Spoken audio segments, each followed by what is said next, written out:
Welcome back. All right. I am pleased and grateful to welcome our next keynote speaker and a former ESA colleague, Chairman of the Connecticut Public Utilities Regulatory Authority, Marissa Gillett. Chairman Gillett has served on the Regulatory Authority since April of 2019, undertaking a reformation of the Utility Regulatory Compact while advancing state policy goals in the context of regional wholesale markets.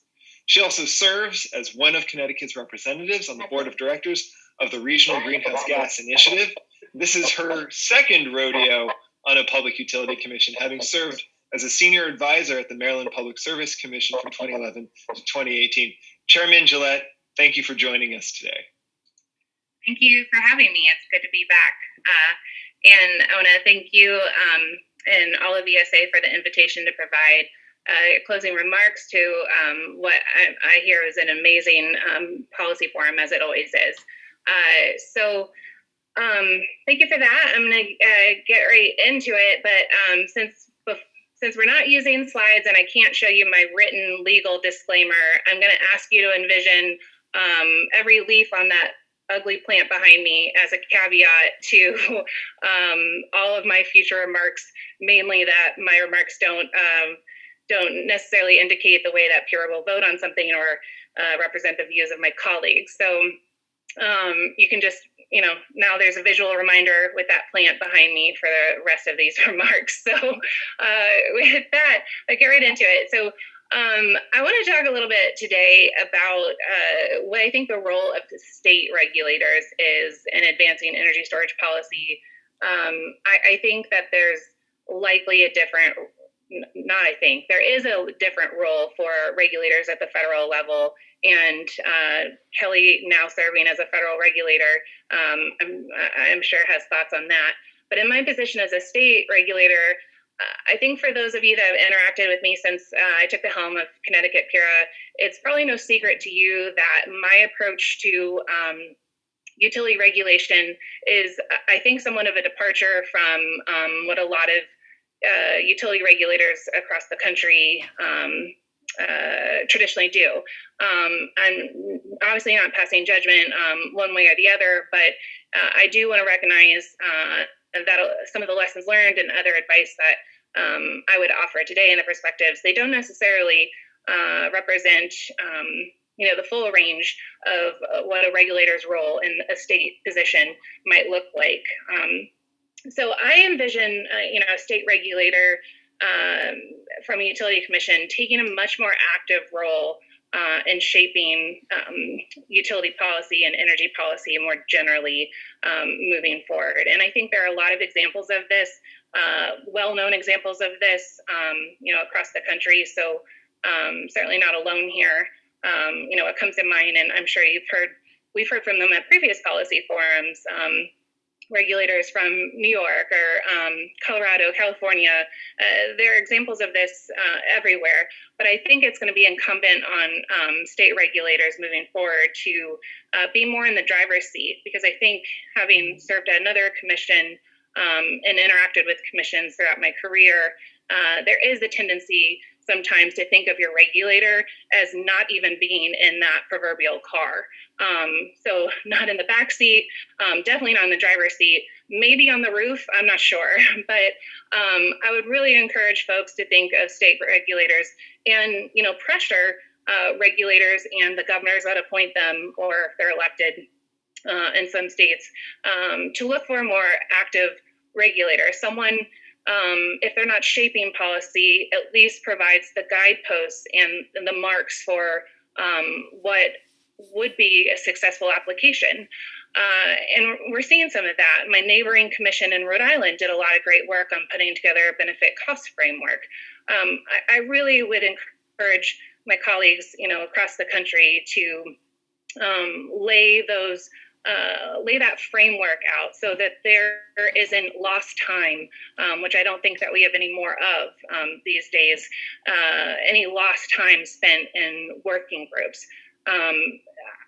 Having been a facilitator of working groups, and I know ESA has some really great working groups as well, working groups can be a great place to have that type of collaboration, but they need milestones defined timelines and other things to be successful. And I think that's a role that a regulator can play that isn't a heavy-handed shaping of policy per se, but it is putting the stake in the ground for when you expect the progress to occur and how.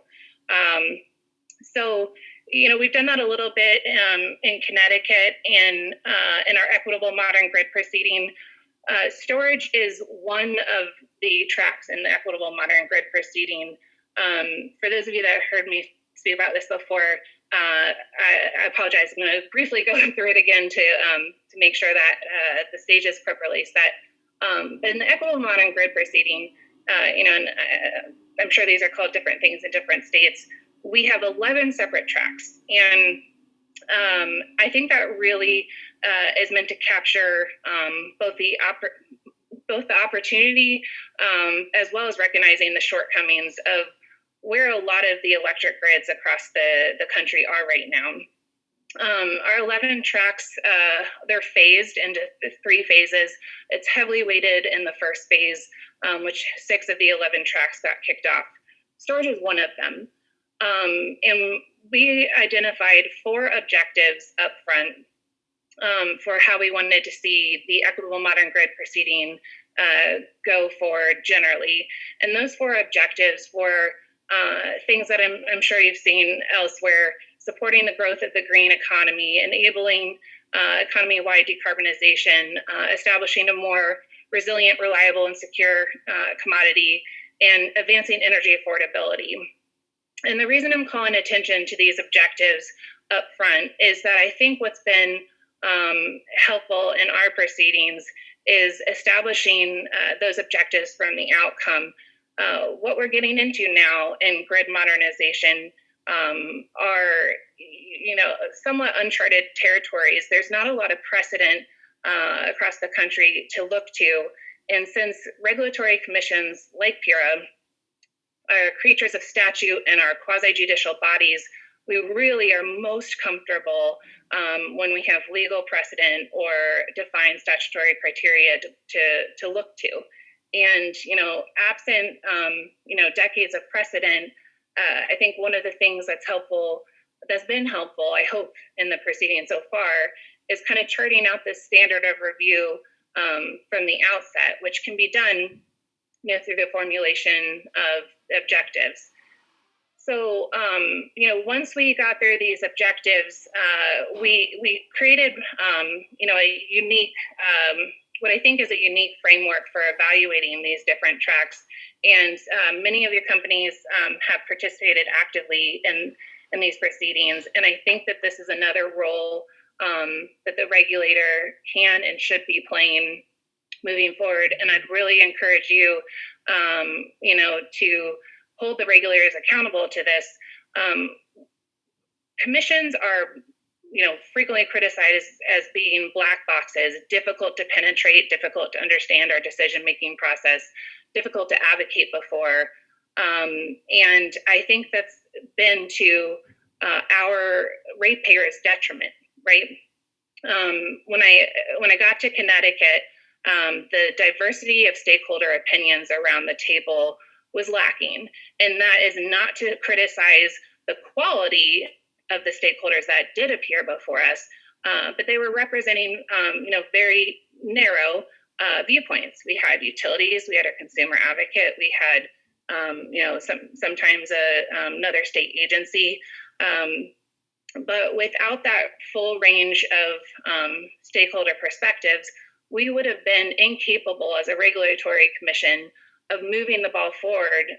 Following the solutions days, what we did was issue a prompt asking for responses essentially to an RFP that was requesting program designs.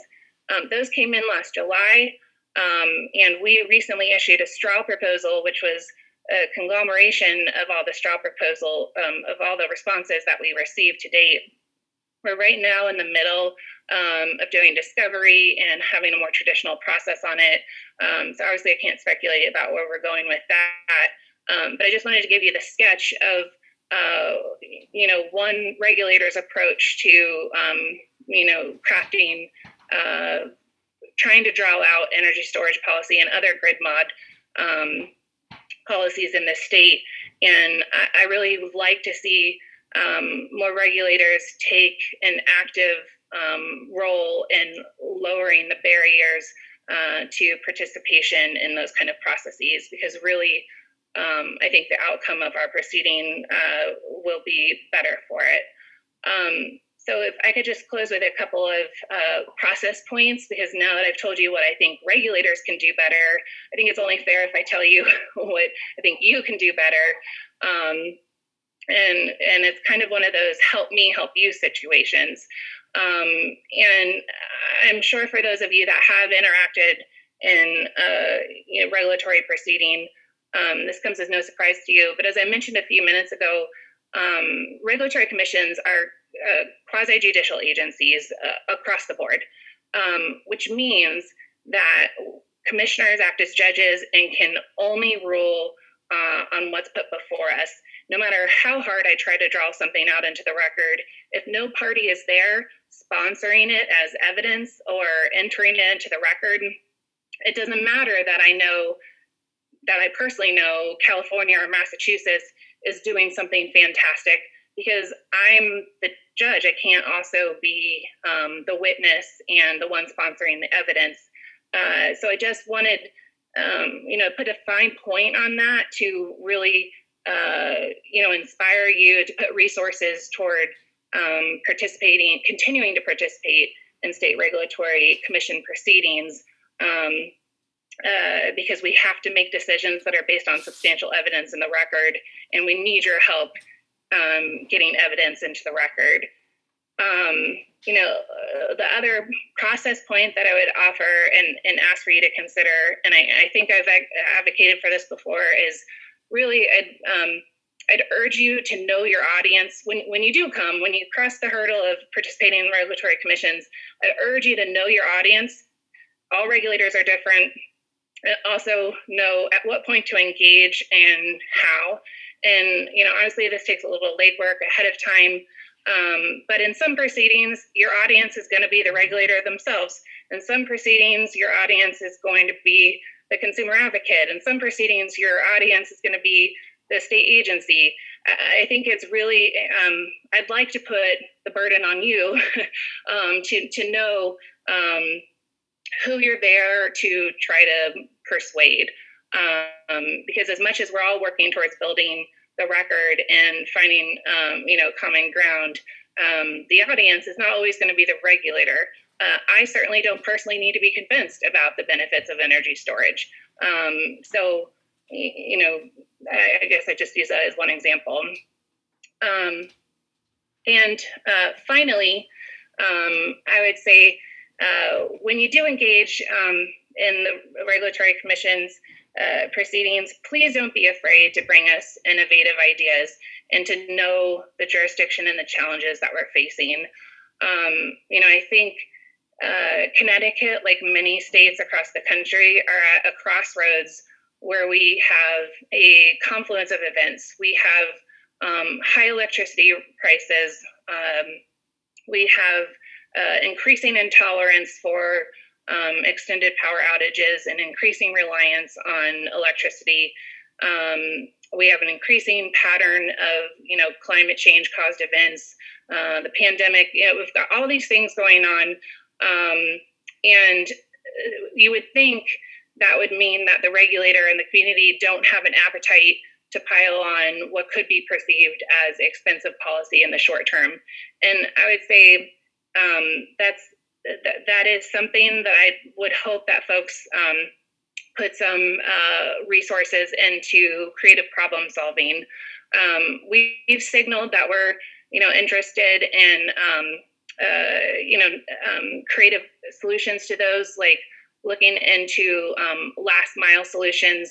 There are different ways that you can think about this, like critical infrastructure, for example, and all these repeated storms that we're having. Where is it the most economical for our utilities to be repairing poles and wires each time, and focusing on this critical circuit who's the first out and needs to be the first repaired, each and every storm? Or is there, strategic undergrounding paired with a storage solution? And bearing out those kind of creative solutions with cost-benefit ratios that you're putting before the regulator may have them think twice about whether energy storage policy is something that they can tackle at that time. Other opportunities, low-hanging fruit. A lot of states have medical hardship customers who cannot have their service terminated, which, is it more cost beneficial to provide those customers with storage assets rather than having them, run up the uncollectibles accounts year after year? I mean, I feel like I could go on and on about this and but I'm sure you all have many more creative solutions to that. So I just would challenge the industry to keep being the creative problem solvers that I know you to be. And when you come up with those ideas, please don't hesitate to come to Connecticut or any state, but please don't hesitate to come to Connecticut. And I look forward to seeing you there.